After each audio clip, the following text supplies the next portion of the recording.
그렇지만 이 냉방병은 감기나 폐렴과 초기 증세가 비슷하기 때문에 초기 대처를 놓칠 위험성이 발생해요.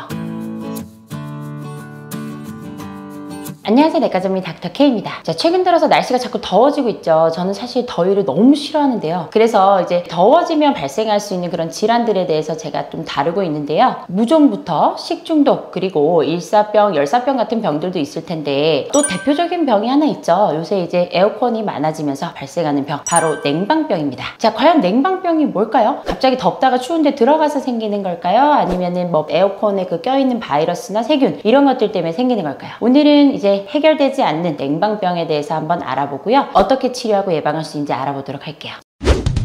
자, 냉방병은 사실 이제 우리가 원인이 뚜렷하게 밝혀지진 않았습니다. 그런데 크게 3가지 정도가 원인이 되지 않을까, 자, 이렇게 생각하고 있어요. 자, 크게 3가지가 무엇이 있느냐? 대표적인 원인인 첫 번째는 실내와 실외의 온도 습도 차, 그리고 두 번째는 레지오넬라라는 균, 세 번째는 밀폐 건물 증후군. 이렇게 3가지가 있어요. 지금부터 하나씩 살펴볼게요. 첫 번째는 기온 차이입니다. 짐작하셨죠? 이거는 우리가 몸이 어느 정도 기온이 차이가 있을 때 몸에 이상 반응이 생길까요? 자, 그 차이는 5도 5도 이상 차이 나는 환경에 있으면 우리 몸의 자율신경계에 이상이 생겨요. 더군다나 계속적으로 5도 이상 차이 나는 실내와 실외를 왔다 갔다 한다. 자, 대부분 우리가 여름철에 뭐 거의 한 22도 이렇게 틀거나 아니면 뭐 심하게는 17도 뭐 이렇게 내리기도 하죠. 그리고 바깥에 몇 도예요? 30도까지 올라갑니다. 30도 넘게 올라가요. 그러면 5도가 뭐예요? 10도 이상 차이가 나죠. 15도까지도 차이가 납니다. 그러다 보니까 우리 몸에는 호메오스타시스, 항상성이라는 시스템이 있어요. 몸에 항상 일정하게 내 생체 리듬을 유지하려는 그런 항상성이라는 기능이 우리 몸에 항상 탑재되어 있는데, 이 항상성을 뭐가 유지하느냐? 자율신경계가 이걸 유지하고 있는데, 온도차가 심하면 이 자율신경계에 교란이 발생합니다. 너무 온도가 뭐 왔다 갔다 급변하니까 자율신경계가 이상이 생기는 거죠. 그러다 보니까 자율신경계의 기능이 떨어지고, 그러면서 면역력도 떨어지고 여러 가지 다양한 증상들이 발생할 수밖에 없어요. 그리고 이런 기온차뿐 아니라 습도도 영향을 끼칩니다. 에어컨을 장기간 틀어놓으면 습도가 떨어지게 돼요. 자, 바깥에는 굉장히 습하죠. 습한데 들어오면은 습도가 굉장히 떨어져서 뭐 30% 40% 이라 떨어집니다. 에어컨을 오랫동안 켜놓으면. 그러면 당연히 환경이 다르니까 갑자기 몸의 항상성이 깨지는 것도 물론이거니와, 너무 이렇게 건조하면 우리 호흡기 점막이 건조해집니다. 이 구강 점막, 비강 점막 다 건조해지면서 외부 바이러스나 세균의 침투에 굉장히 취약해져요. 그렇기 때문에 여러 가지 호흡기 증상이 발생할 수가 있어요. 자, 이렇게 실내와 실외의 온도차, 습도차 때문에 항상성이 깨져서 그리고 건조해서 발생하는 게 첫 번째 원인이고요. 두 번째 원인은 특이하게 레지오넬라라는 질환이에요. 레지오넬라증이라는 병이 있는데, 이 병은 무엇이냐? 물속에서 서식하는 레지오넬라라는 세균에 의한 감염성 질환의 하나예요. 에어컨과 같은 그런 냉방장치에서 우리가 냉각수가 들어있죠. 그 냉각수가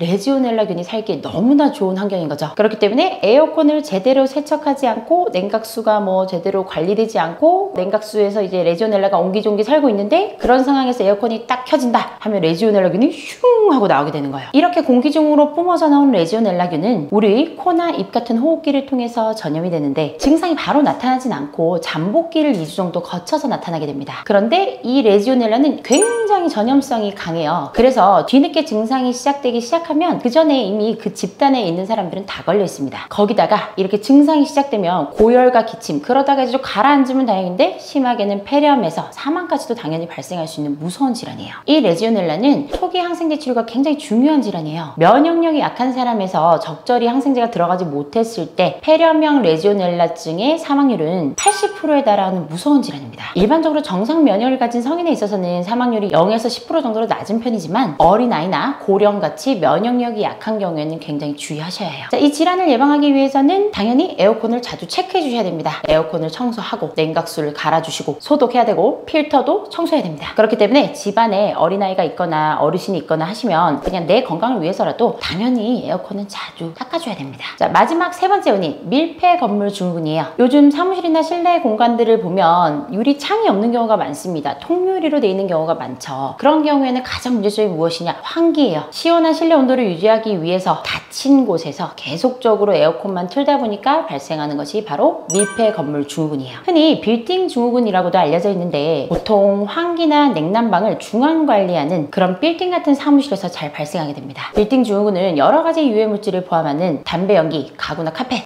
페인트나 접착제, 복사기 이런 것들에서 계속적으로 발생하는 화학 성분들 때문에 환기가 제대로 안 되고 실내에 계속적으로 그런 것들이 쌓이기 때문에 발생하게 돼요. 호흡기 증상부터 두통이나 건조감 이런 것들까지 발생하기 때문에 실내에서 장기간 있으신 분들은 당연히 환기시켜 주시고 청소해 주시는 게 굉장히 중요해요. 자, 지금까지 3가지 대표적인 냉방병의 원인들에 대해서 살펴봤어요. 자, 그렇다면 냉방병은 과연 어떤 증상이 있을까요? 내가 혹시 지금 냉방병 증상이 맞을까요? 자, 여기 우측에 자가진단표를 보시면 내 현재 상태를 확인할 수 있어요. 이 중에 해당되는 게 3가지가 넘으면 냉방병을 강하게 의심해 볼 수 있으니까 실내 환경을 개선하거나 증상 완화를 위해서 병원에 가보셔야겠죠. 자, 한번 자세히 알아볼게요. 이 중에서 어떻게 보면 좀 막연할 수 있는데 첫 번째로는 호흡기 증상이 발생하는 경우가 많습니다. 감기와 좀 비슷한 증상이 많이 나타나요. 두통, 콧물, 재채기, 코막힘 같은 증상이 나타나는데 이런 냉방병, 여름 감기의 특성상 한 번 걸리면 잘 안 나아요. 더군다나 이제 에어컨은 계속 트니까 환경의 개선이 안 되죠. 그러다 보니까 낫지가 않습니다. 더군다나 몸이 나른하고 쉽게 피로하고 몸살처럼 계속적으로 미열이 나고 두통이 생기는 경우도 흔하고 더군다나 손발이 붓거나 어깨나 팔다리가 무겁고 관절통이 있거나 이렇게 여러 가지 증상이 발생할 수 있어요. 소화기 증상이 발생하는 경우도 있습니다. 소화불량부터 복통이나 설사까지 다양한 증상이 발생할 수 있어요. 여성의 경우에는 또 추가적인 특성이 있는데 냉방병이 이제 자율신경계 교란을 좀 일으키기 때문에 평상시보다 통증을 조금 더 잘 느끼게 되는 경우가 많습니다. 그렇기 때문에 내가 생리불순이 좀 여름철에 심해진다, 그리고 생리통이 심해진다, 이런 경우에는 냉방병 때문에 면역이랑 자율신경계 기능이 떨어져서 이런 생리통이 악화되는 것을 의심해 보는 게 맞아요. 자, 그리고 당뇨, 고혈압, 고지혈증 같은 만성질환을 갖고 계신 분들은 당연히 면역력이 다른 사람들보다 떨어져 있는 상태이기 때문에 냉방병에 더욱더 조심하셔야 합니다. 어떻게 조심하고 예방해야 될지 지금부터 알려드릴게요. 냉방병은 그 자체로 질환은 아니에요. 증상들의 모음 같은 겁니다. 증후군 이런 거죠. 그렇지만 이 냉방병은 감기나 폐렴과 초기 증세가 비슷하기 때문에 초기 대처를 놓칠 위험성이 발생해요. 특히 면역 체계가 덜 발달된 영유아, 아기들의 경우에는 상당히 좀 조심해야 합니다. 냉방병과 다른 감기나 이런 폐렴의 가장 큰 차이점은 냉방병은 환경을 개선시키면 대부분 금세 정상적으로 돌아오게 됩니다. 사실은 약물 치료를 먼저 하는 것이 아니고 내가 좀 냉방병 초기 증상이 의심된다, 근육통, 두통, 으슬으슬 있고 약간 좀 감기 몸살처럼 좀 시작된다 하면은 실내 환경을 개선해 보는 게 먼저죠. 환기 잘 시키고 청소하고 에어컨 다 청소하고 이런 걸 먼저 해보셔야 됩니다. 그런데 그렇게 며칠 했는데도 계속적으로 증상이 있다, 그런 경우에는 냉방병이 아니라 감기나 폐렴 초기 증상일 수 있기 때문에 당연히 가까운 병원에 가보시는 게 좋죠. 자, 그러면 어떻게 우리 환경을 개선시킬까요? 환경을 개선시켜야 된다라고 하는데 좀 막연하잖아요. 환경을 어떻게 개선시킬지 살펴보겠습니다. 냉방병 예방을 위한 6가지 수칙 알려드릴게요. 이 6가지를 지키시고 올해 여름에는 냉방병 없이 건강한 여름을 맞이하시길 바랄게요. 핵심 무엇이냐? 비타민 섭취, 가벼운 운동 이런 것들로 내 몸의 면역력을 증가시켜주는 게 포인트예요. 덥고 습한 계절이라고 활동을 너무 극단적으로 줄이시면 안 되고 건강을 위해서라도 조금씩이라도 몸의 활동량을 유지해 주시는 것이 맞습니다. 자, 그래서 기본 6가지 꼭 기억해 주실게요. 1번, 하루 3번 30분씩 환기하기. 2번, 에어컨과 내부 필터를 자주 청소해 주기. 청소 주기는 각 에어컨이나 이런 것들마다 권고사항이 다르니까 거기에 따라서 해주시면 됩니다. 3번, 실내와 실외의 온도차는 5도 넘어가면 안 된다고 말씀드렸죠. 하다못해 35도 이러면 우리가 에어컨을 30도로 틀 수는 없잖아요. 그러니까 최대한 온도차가 벌어지지 않게 5도에서 6도 정도로 맞춰주세요. 4번, 긴 옷이나 가디건, 담요 등은 항상 챙겨 다녀야 되죠. 단체 생활할 때 온도가 나에게 맞춰지지 않으니까 이런 것들은 꼭 챙겨 다니시고 조금이라도 으스스한 기운이 들면 바로 입어주셔야 됩니다. 5번, 따뜻한 차를 마시는 게 중요합니다. 자, 내가 찬물을 여름이라고 마시면 안 되고요. 따뜻한 차를 마셔서 몸의 온도를 일정하게 유지해 주시는 게 중요해요. 자, 그리고 마지막으로 6번은 비타민C가 함유된 과일, 채소 같은 음식들을 많이 먹고 그리고 적당한 운동을 통해서 내 몸의 면역력을 유지시켜 주는 거예요. 자, 이렇게 6가지 간단한 듯 하지만 사실은 좀 일일이 지키기가 어렵긴 하죠. 그렇지만 이 6가지 중에 하나씩이라도 지켜보시는 게 중요해요. 한꺼번에 다 바꾸거나 생활에 큰 변화를 일으키실 필요가 없어요. 한 개씩이라도 실천하다 보면 어느새 다 실천할 수 있어요.